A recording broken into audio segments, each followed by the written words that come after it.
Okay, picking up where we left off previously. So we just finished 5.5 on to 5.6. Tough choices and all that. We're going to go pretty quickly through this section.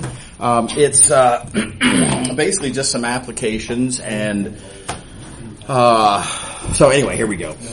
So y'all are previously familiar with the idea of averaging numbers, right? No big deal there, nothing to it. Now, what are we doing here? We're averaging 6 numbers, so you add them up, you divide by 6. That said, in a very meaningful sense, there's only 3 numbers here, 4, 7, and 8. Right? So are we really averaging 6 numbers, or are we averaging 3 numbers with the understanding that 4 double counts, right? We count it twice, which is kind of where these 2s come from, if you take that point of view. And likewise, 8 counts 3 times, thus these 3s right here. So this is what we call a weighted average. So you can view this as a straight average of 6 numbers, or you can view it as a weighted average of the numbers 4, 7, and 8 with what we call weights of 4, it counts with weight 2, 7 counts with weight 1, and 8 counts with weight 3. Okay. All right. And then you notice that there is pretty easy to generalize kind of the structures going on there in the numerator and the denominator. Here's your general formula for a weighted average. And what's nice about this general formula is when you write it like this, there's no particular reason that these weights should have to be integers, right? They were in this original example. And when you're doing a finite, when you're turning a straight average of numbers with repetitions into a weighted average, they will be integers. But generally speaking, there's no reason for this formula to have to only work for integers. Okay. All right, so here's an example. This is very relevant to this course in that this is how course grades are computed in this class, right? I knew that would get everyone's attention. So y'all have read all about this previously. Let's see, we have 3 exams and a final, and then there's the homework, and then there's the attendance grade, etc. All of that goes onto the 4-point scale. A is 4.0, A minus 3.7, et cetera, et cetera. And then we do a weighted average. And a weighted average is basically something along those lines right there. In other words, just plugging in to this general formula, which of course is just that formula applied to this circumstance. So you can see how the grades themselves, right, the grades that Bob got on his various exams are those. And then you can see his weights right here, and they go where the weights are supposed to go, like so. And what you end up with is a bunch of arithmetic that just makes some of these great. So in particular, our course is not set up with 4 exams. I guess it kind of is with the final, but anyway. This last exam counts more, right? It has more weight than the earlier exams. And this is how that gets factored into the calculation. So Bob ends up with a 2.96, which is going to round up to a B. Does that make sense to everybody? So related point. If anyone is not 100% comfortable and clear with how the grading system for this course goes, just come talk to me. I'll be very happy to kick it around with you. I do want to make sure that everybody is completely transparently clear on how grades are going to be computed.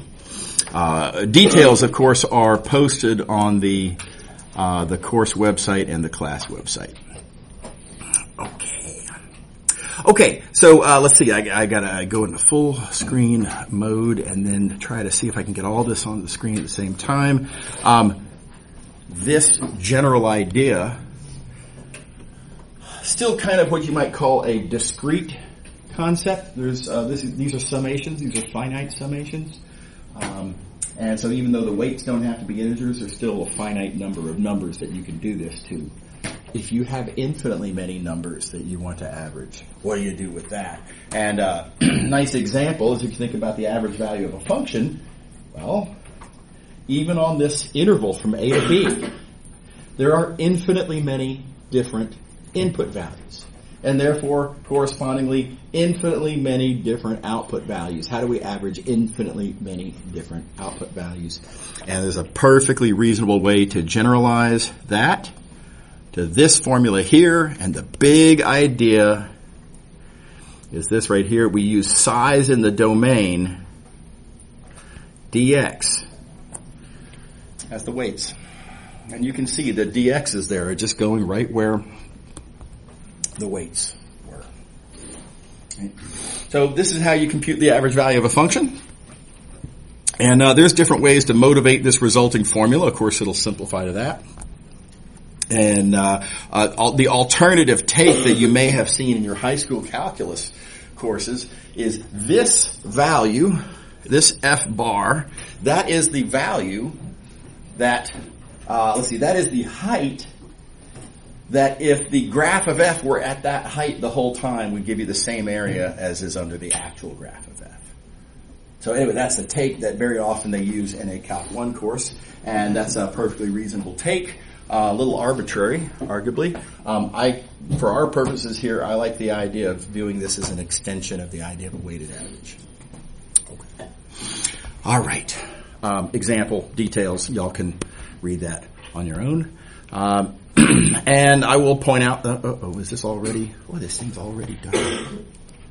I will point out that there's nothing about this being a single variable function that's needed to make this work. We can do the same thing, like so, for a function of two variables. Now, size in the domain being two-dimensional, now size in the domain, to be the weights, are just dA. Same basic idea. And again, example, details, y'all can read through. Right? Same basic idea. Okay. How we doing? Everybody's all right? Okay, let's see a little physics. By the way, this is not a physics class, but it is cool to see how the math ideas that we're talking about can be used in physics applications. So center of mass is an important physics concept, and here's a nice way to think about it. And there's, of course, many different ways to think about it. I like this one, though. Center of mass is a weighted average. It's a weighted average of position. And you can see this in how the formula works out. So center of mass, x bar, is a weighted average. You can see the weights, right? These m's. Weighted average, with mass being the weights. And it is a weighted average of position. These locations where those masses are located. So rolls off the tongue very naturally, right? A weighted average of position. What could be more natural, more simple? Now, who cares, right? Just because something's mathematically natural and it rolls off the tongue nicely, then maybe that makes it poetry. Doesn't necessarily make it useful, right? So how is this useful? And now we're getting off into physics, so I'm going to be super quick about this. But one nice thing about the center of mass is if you were to imagine these masses as being, connected by a, thin, weightless, rigid support like that, the center of mass, this crazy formula here, is where you would put your finger to support and have this balance perfectly. So from a physics point of view, that's pretty natural. From an engineering standpoint, again, a lot of y'all are engineers. Anyway, that's the physical interpretation. Okay. All right. Now, again, there's no particular reason that we have to stick to one-dimensional, right? You can do weighted average of any dimensional position. And, of course, in x1, x2, x3 space, position is a vector. x1, x2, x3, or however many coordinates you have. So, again, weighted average... Same formula for weighted average. We use the, wrong color. We use the weights. We use the masses as the weights. Same basic idea. Right. And of course you can rewrite that like like this. Now, here's where we really do have to take a pause. We write that down because it's the pattern, and this is apparently what we are doing. This is we've motivated this as a reasonable formula, but we've now written down a formula. We have not actually addressed what that means yet. In particular, I'm talking about this integral, where there is a vector integrand. Right? Isn't that weird? We haven't done that before. What in the world does that mean?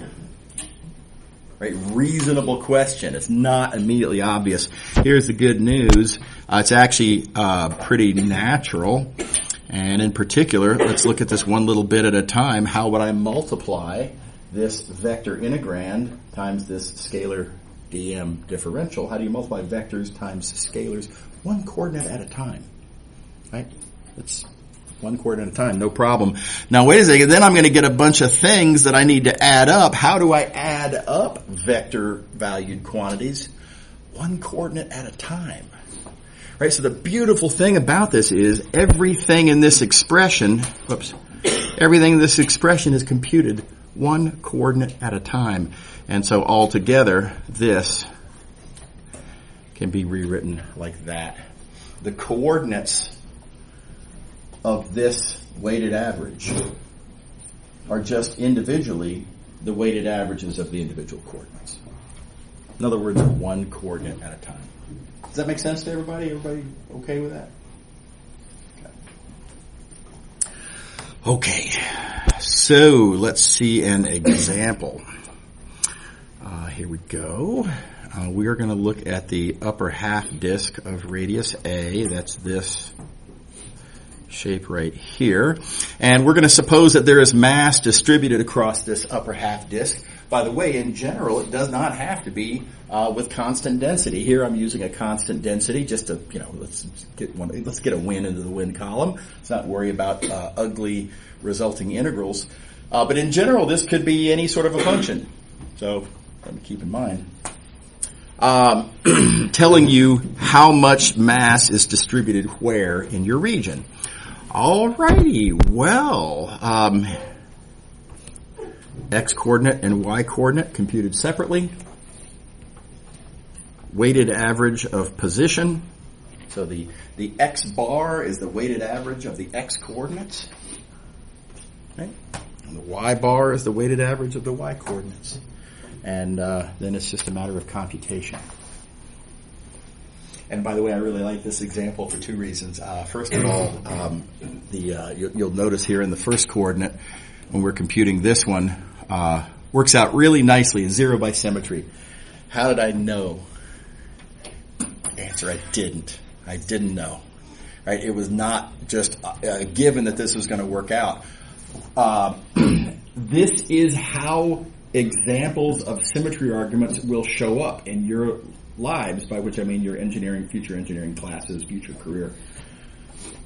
You'll be looking at some expression for some reason with no indication immediately that, of course, this is zero by symmetry. There's not going to be a hint, by the way, think symmetry, right? It's just an integral that you have to compute, and you have to be on the lookout for this, right? And by the way, likewise on many old exam questions, several of the homework exercises, if you haven't already noticed, don't announce themselves as being symmetry problems, right? So you have to kind of keep a lookout. Now in this case, looking at this x bar computation, we have a domain that is this right here, and I just have a personal policy, which is that if I'm doing an integral, I look at the domain and I ask, do I see any obvious lines of symmetry? And this one, of course, kind of leaps off the page. And then I start to get excited. Uh-oh. Oh, my God. We've got a symmetry. The domain is symmetric over the y-axis. Now, let's think about this very carefully here. Does my integrand also have the appropriate symmetry? And the devil's in the details. You got to think it through. A given point, when you reflect,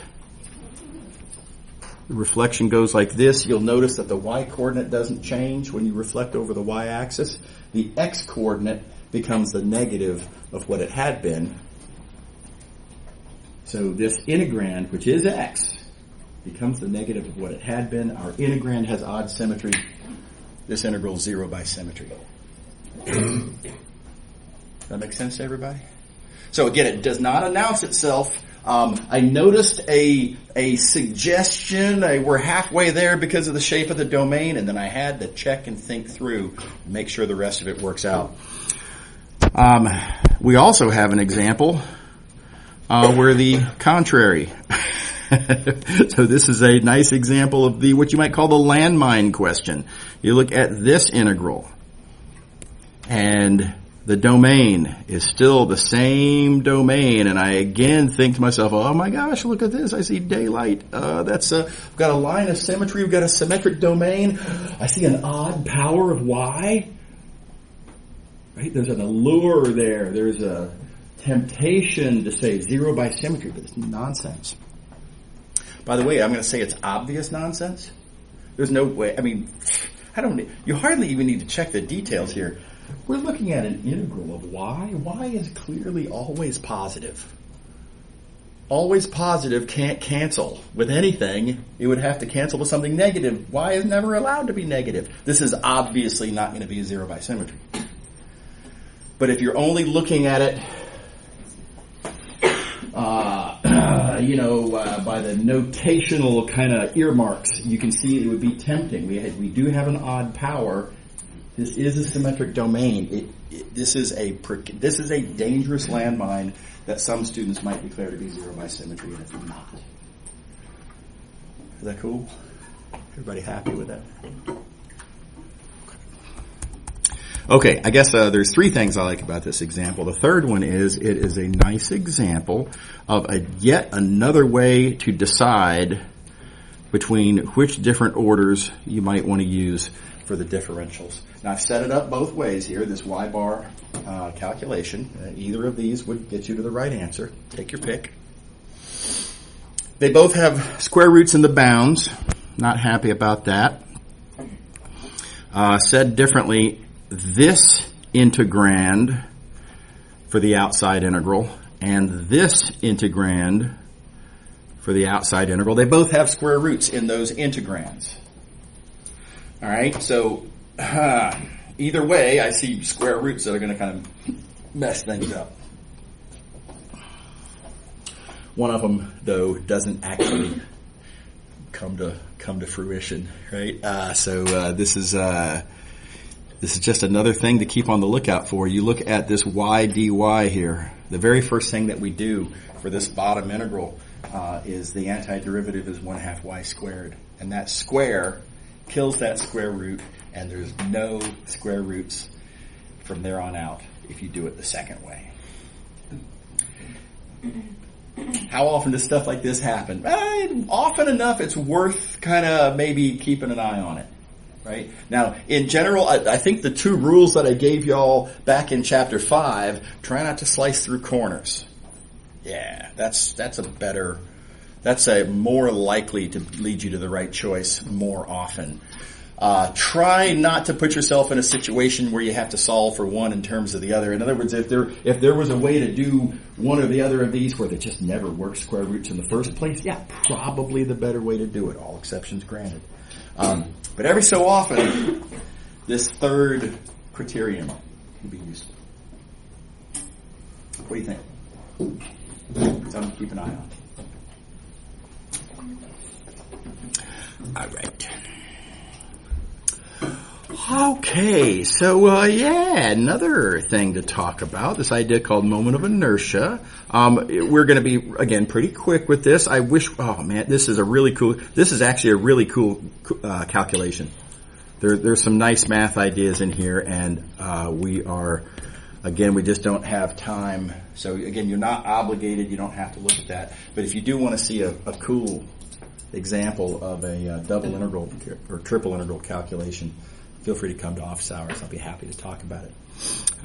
But let's just do what we need here. The question we want to consider is if I have an axis and if I have some little piece of mass, and if that little piece of mass is rotating around the axis like so. How would I compute the kinetic energy? And the answer is actually pretty straightforward. Here's the formula for kinetic energy, 1/2 mv squared. Y'all saw that probably in a high school physics class. Cool, no problem. You just have to figure out what is the speed that this particle is moving at, whatever. Okay, here's where it gets weird. Suppose it's not a single particle of mass. Suppose I have a great big lump of mass. Oh gosh, I always feel compelled to clean up there we go. Big chunk of mass, like this. Can I just say 1/2 mv squared? We actually have a problem there, because if you look at this little piece of mass here, it's moving with some velocity. If you look at this little piece of mass way over here, that little piece of mass, well, if you think about it, as this thing rotates around, this way out on the outside travels a much greater distance in the same amount of time as that first little piece of mass. It is therefore moving with a significantly greater speed. So what do I use for the speed, v, down here? If I were to claim, 1/2 mv squared, what do I use for the speed? There's not a consistent speed. So problem, you can't use that formula. Right? So one take on this is that this is what you might call the formula for kinetic energy of linear motion. And we have a different thing going on here. Here we have a rotation motion, and we need a different formula. So again, cool calculation. I wish we had time for it. Nice punchline is this. That rotational kinetic energy is computed like so. And it's kind of an ugly formula. And it's still got a triple integral in it, and that's kind of annoying. And there's a really great way to simplify this, and that is to notice that this expression here, integral of r squared dm, has nothing to do with the motion. This is just about the mass and where the mass is, and in particular, how far is it from the rotational axis. And as it rotates, whether it rotates fast or whether it rotates slowly, doesn't make any difference. None of what's in the purple depends on how fast it's actually rotating. Right? So we're going to give this a name. We're going to call this moment of inertia. And now let's look at the formula. This sort of other version. 1/2 mv squared versus 1/2 I omega squared. And all of a sudden it's looking pretty analogous. And in fact, if you think about it, omega, that's what we call angular speed, is an awful lot like regular speed. And the way I like to say it is, what we normally call speed, what I've written as v here, this is the change in your linear position with respect to time. Omega is the change in your angular position, your angular coordinate with respect to time. So calling it angular speed is really very literal. That's just right on the nose. That's exactly what it is. How fast is your angular coordinate changing as opposed to how fast are your linear coordinates changing? Okay, so these two formulas, same structure, both with a speed being squared in analogous positions. We have a pretty strong analogy shaping up, and with that in mind, it gives rise to what I think is a great interpretation of moment of inertia. Moment of inertia is playing the role that mass did in this angular analogy. So I like to think of it as an angular analog of mass. That's very, very natural, very simple. Ultimately, once you digest all this, very satisfying, simple story of moment of inertia as angular equivalent of mass when you're talking about kinetic energy from an angular point of view. And so make sure to know this formula, this term moment of inertia, always computed integral r squared dm. How we doing? Okay. All right. Now we have a problem. That is, let me just remind you, if we have, this is our axis, and here's our little piece of mass, or bigger piece of mass, whatever. And this distance that I'm calling r, you'll notice it's not the polar coordinate r, or the cylindrical coordinate r. Right? Because it's distance from xyz to whatever the axis of rotation might happen to be. It's not necessarily the z-axis. It might be the z-axis, but it's not necessarily. You can't assume it's the z-axis. So it's very frustrating that we're using a letter for this, and this is very standard, right? We're using a letter here that conflates a different idea with a pre-existing idea. So, oh my gosh, why would they do that to us, right? And I agree with that frustration. So I'm sad to say you just have to remember that you can't assume this is the cylindrical R, and you have to interpret appropriately to every circumstance. So now, sometimes, yes, you get lucky. Sometimes your axis of rotation might actually be the z-axis, in which case, yep, good old cylindrical R. Sometimes, right? But what if your axis of rotation is some line like that, parallel to the x-axis, off center for certain values of y and z, like so? Well, I mean, it's just a little geometry problem to compute that distance. And you'll notice it's not the cylindrical R. Does that make sense? Yeah. Is it not worth your time to try to just redefine the equation in terms of that that being the z-axis? Oh, you mean do it like a change of variables where you? Yeah. You could, and that might be a reasonable take, but it's just I hesitate to say always. Mm-hmm. Yeah. I hesitate to say always. Yeah. But that's all. But there certainly that could be a reasonable choice in some circumstances.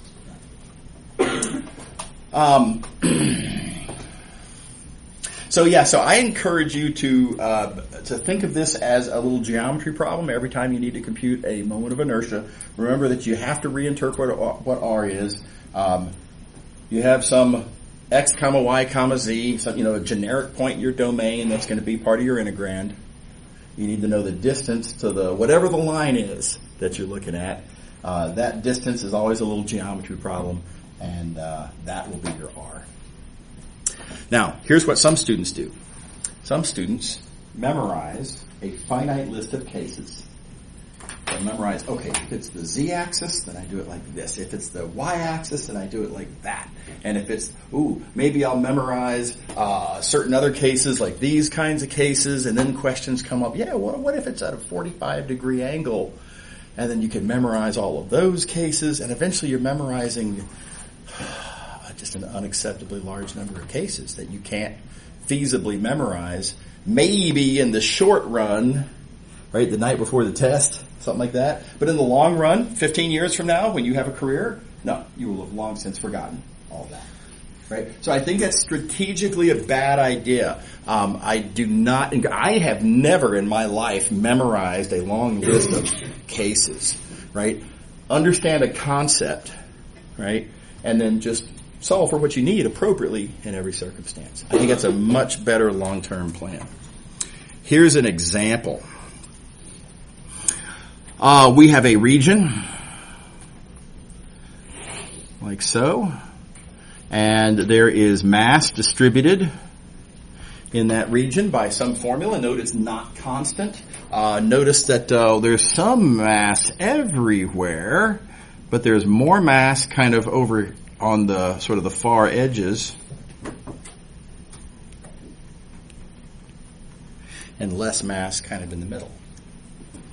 Right, so non-positive mass. And this thing, for whatever reason, I'm going to imagine that this is rotating around the x-axis, or might be rotating around the x-axis, and I want to know, in relation to the prospect of rotating around the x-axis, what is the moment of inertia? Yeah? Now, good news, the first part of this is very straightforward. We have an let's see here, color choices. Okay, so here's our general formula for moment of inertia. It's always integral r squared dm. That you do want to memorize, integral r squared dm. What kind of an integral is it? Well, whatever's appropriate to your domain. Here we have a two-dimensional domain, so double integral. Let's see here. dm is always density times size. Oh, okay, and I think there we go.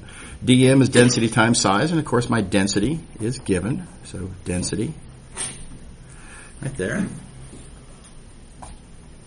Everybody with me so far?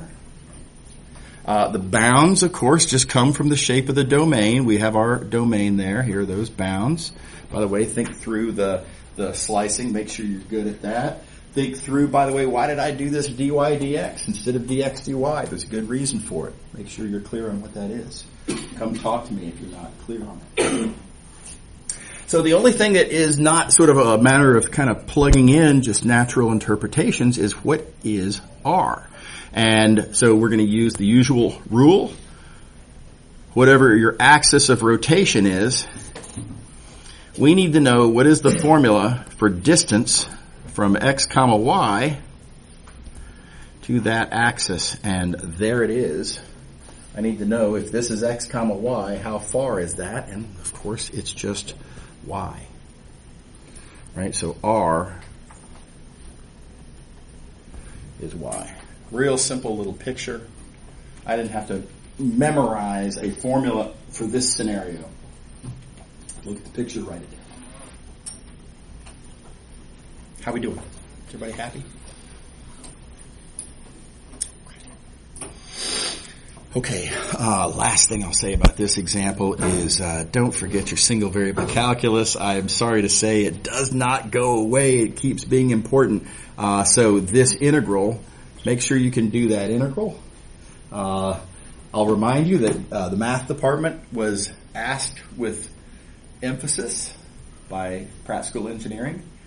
Make sure that the students stay good at doing their single variable calculus. We need them to be good at single variable calculus. That's coming from Pratt. All right, it's not coming from the math department. There are a million little tricky little slick moves in doing anti-differentiation, right? And I'm sure you all remember that. And one of the tricky ones, how do you integrate sine cubed? In particular, 2 times sine cubed is one of the terms in this integral. How do you do that one? And there's a great little tricky little answer.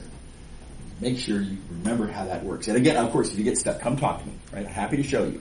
But you do want to make sure that you remember how that one works. Okay.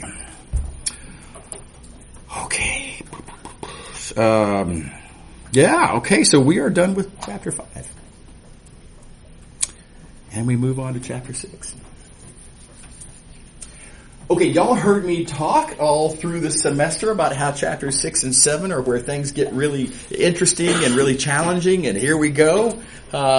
This is going to be a sort of a tip of the iceberg. We've got 17 minutes left. We will be able to see some kind of weird stuff, but it's going to get even weirder on Wednesday, so heads up. Okay. Yeah, first weird question. Perhaps you've noticed. We talked about double integrals, and every domain, for every double integral we ever looked at, that domain lived in 2 dimensions. We've done triple integrals. Every one of those domains lives in 3 dimensions. We've done a lot of single variable calculus. Every one of those domains was in 1 dimension. The domains were of the same dimension as the world that they live in. That's not always going to be the case. Here is a perfectly natural and reasonable question. What if we have a curve and I've got some sort of a quantity. I like to think of mass, right? Mass is kind of a conveniently relatable, visceral kind of a thing. Something we can always imagine. What if mass is distributed across a curve? And I want to compute the total amount of mass. By the way, here's an example where that would come up. If you go to the hardware store and buy chain, right? And you want to know how much the chain weighs. Well, they'll say on the spool where you pull the chain off of, they'll tell you this chain weighs X number of pounds per foot. It's mass, not weight, but anyway, it's quantity per unit length. They assume that you're interpreting chain as being a one-dimensional thing. Now, obviously, it's not one-dimensional. Obviously, it's got a little thickness to it, right? Not how you use chain, right? It's just the only thing you care about when you're using chain is how long is it, right? So we think of it as being kind of one-dimensional, and things like how much does it weigh is measured linearly, right? One-dimensionally. But if I lay that out on a curve like this, notice it lives in 2 dimensions. So we do not yet have a notion of integration that would allow me to compute an integral in a situation like this. Right? If I need to do some sort of an integral on this domain, so an example that occurred to me, imagine you're designing a medical device, right? And you're going to, I don't know if y'all are aware, but they have these things where you can cut somebody open and put a fiber optic camera or whatever into a vein, and then it goes through their veins, arteries, whatever. I don't know biology. And then it gets into their heart or what have you, right? So, so maybe you need to calculate how much bacteria is the instrument being exposed to. I don't know, something like that. Well, you would want to add that up over each little piece of this curve. You're going to want to do an integral on a one-dimensional curve, even though that one-dimensional curve lives in a three-dimensional world. Okay? Here's another example. This occurred to me when I was living in a house kind of in the semi-rural area in North Chapel Hill, and it was a very long driveway. And thankfully the following never came to pass, but if there had been like a big snowstorm, and if I had to shovel a driveway that was 250 feet long or something like that, oh my God, what a nightmare, right? How would I compute the amount of work? If you do that much work, you want to be able to brag to your friends. Right? This is how much work I did, right? So how would I compute that? That would be an integral, and I would need to be able to add. I would need to be adding stuff up over the length of the driveway. I wouldn't want to imagine a two-dimensional shape with thickness. Oh my God, it'd be a nightmare. Right? I want to think about how much work per foot along the driveway and add that up over the curve. That make sense? Okay. Okay, so so how are we? I mean, it's not a double integral, it's not a single variable integral. How are we going to do such a thing? And what we're going to do is we're just going to make up a new Riemann sum. It's going to be a shameless ripoff of every other Riemann sum we've ever written down, and that is we're going to chop it up into little pieces. So let me first say we're going to chop it up into little pieces, such as this little piece of curve right there, and on that little piece of curve, whatever it is that I'm interested in, I wish I hadn't sort of conflated my colors there. There we go. I'm going to multiply something times length. And what is this thing I'll be multiplying by length? Well, I don't know. It depends on the application. If I want to know how much mass of snow there is on this piece of that driveway, well, then I would need to figure out how to compute mass per unit length of the snow on the driveway. And mass per unit length is what you'd multiply by length to get mass. And then I add up all those little pieces of mass. Or, if I'm interested in how many bacteria are on this little piece of my my tube that, whatever. Well, I would need to know bacteria per unit length on the instrument. And bacteria per unit length times length would give you bacteria, and you add up all those bacteria. Right? Does that make sense to everybody? Right? It's the same idea of an integrand that we've talked about in every other context. And again, I really like the idea of thinking of these as being densities. It's always some sort of stuff, or whatever my accumulating quantity is, whatever the stuff is that I'm computing per unit, some appropriate notion of size.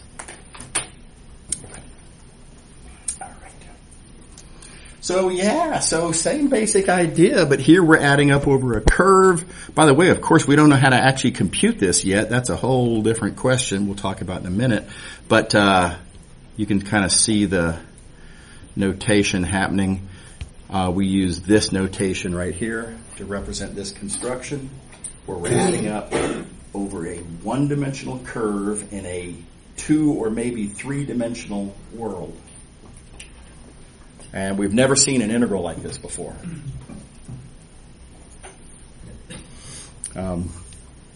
Okay. And just for terminology purposes, this is called a line integral. You may have heard the term line integral here or there. I and Kali like to clarify that this is what we call a scalar line integral, because our integrand is a scalar. Look at that. It died mid-swipe there. I hope my other stylus is back in business. Yeah. So the integrand is a scalar. We just saw a few minutes ago, sometimes you have integrals where the integrand is not a scalar, right? But guess what? It gets weirder than that. We are going to see another kind of line integral where not only will the integrand be vector valued, the differential is going to be a vector as well. That's going to be a weird one. Right? And so what we need to distinguish this construction I'm calling a scalar line integral, we need to distinguish this from something that has a vector integrand and a vector differential. More on that later, not today, probably Wednesday. So scalar line integral, how are we doing? Everybody okay? Okay, so how do we compute these things? I mean, basically all this is a shorthand for a strategy.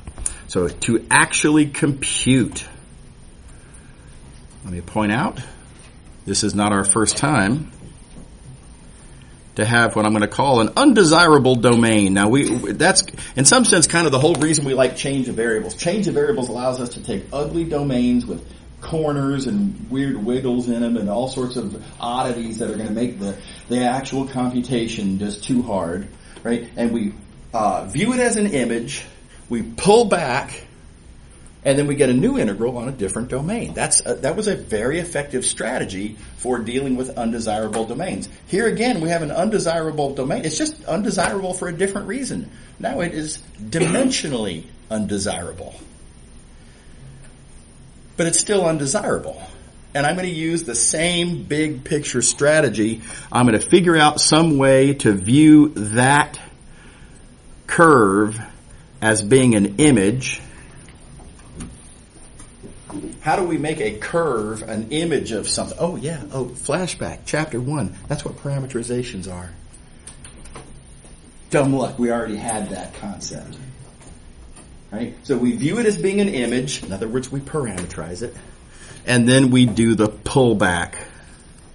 Right? And so I can take the integral defined on that original domain, pull back to rewrite it as an integral on this new domain. And if you think about it, we parameterize curves by functions defined on intervals on the t-axis.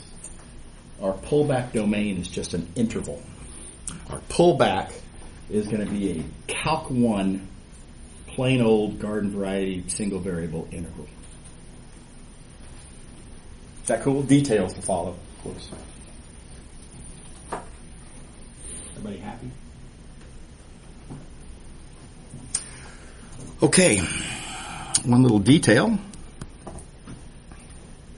we have to figure out, and that is the stretching factor, right? So as usual, some little piece of the domain, dt, I'm going to have to multiply by something to tell me the corresponding size of this piece of the target, ds. And what is the factor that I multiply by that to give me that? Well, let's just think physically here real quick. T represents time. Therefore, dt just represents a certain differential amount of time. ds represents how far do I travel along this curve in that amount of time. This is literally distance. This is literally time. The stretching factor is speed. Distance per unit time. Right? So, lucky break, the stretching factor is something we already knew. And side note, we are going to see a different version of this. Things are going to be a little different, where we're not going to be quite so fortunate. We're going to have to take a different point of view when we get to surface integrals. But for line integrals, it's that convenient. How we doing? Is everybody okay? Okay. All right, so basically, don't forget to insert your stretching factor and then pull back through the parameterization. Okay, let's do one. I think we can do one this amount of time. Real quick. Okay, this has to get said. This integral, you'll notice, is an integral on a curve. The curve is just sitting there. The formula that we've computed, the formula that we've written down for this seems to depend on what parameterization you choose. Well, what?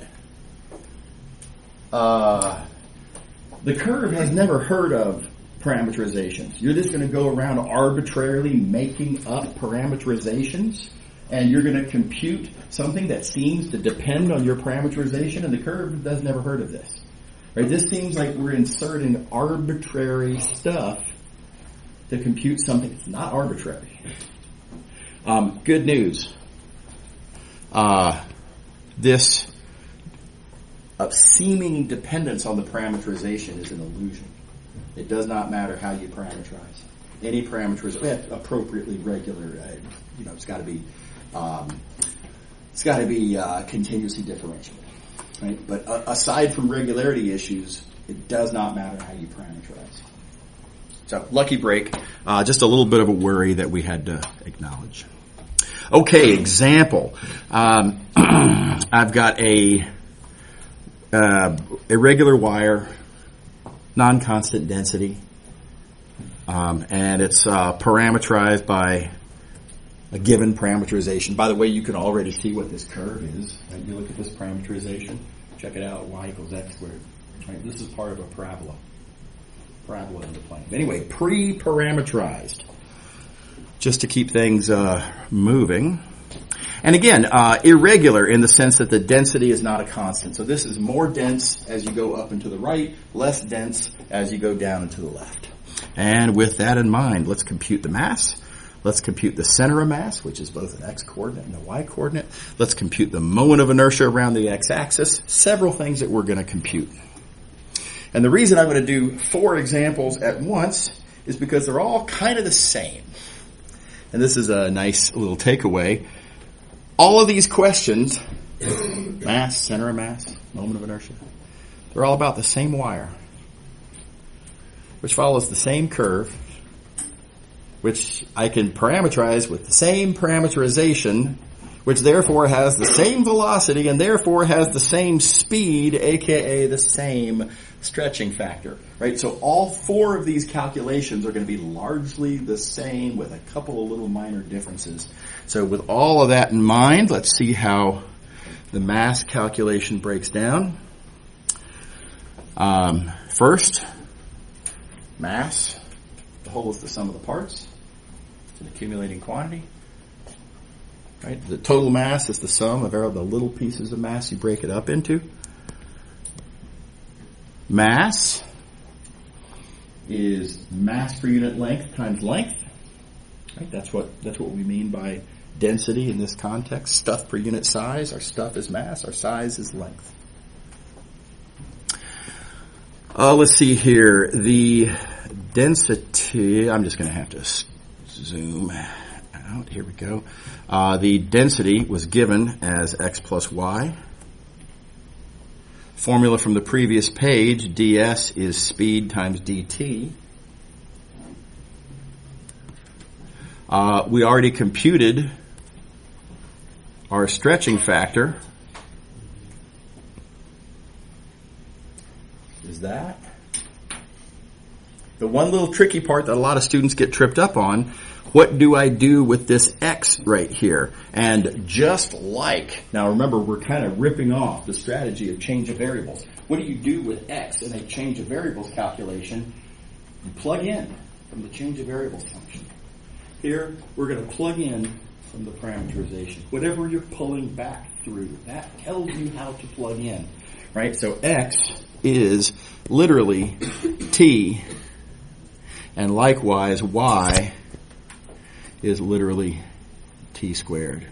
So just using the parameterization itself to plug in. Is that cool? And last thing, and then we'll call it a day, check this out. This seemingly whole different calculation over here of the x-coordinate of the center of mass, notice, also has a dm in it. And all of this development here is exactly the same as we just did. It's all exactly the same. The only difference is that, well, now we have an extra factor of x, which of course is still t, per the parameterization. So much stuff that you don't have to reinvent the wheel, right? Just that's just the same, and you can just, that's all for free. And you just change the integral accordingly to whatever it is you're computing. Okay, take a look at these last few examples down here. Again, it's largely the same, and we'll pick up here on Wednesday. See you later. Have a good one.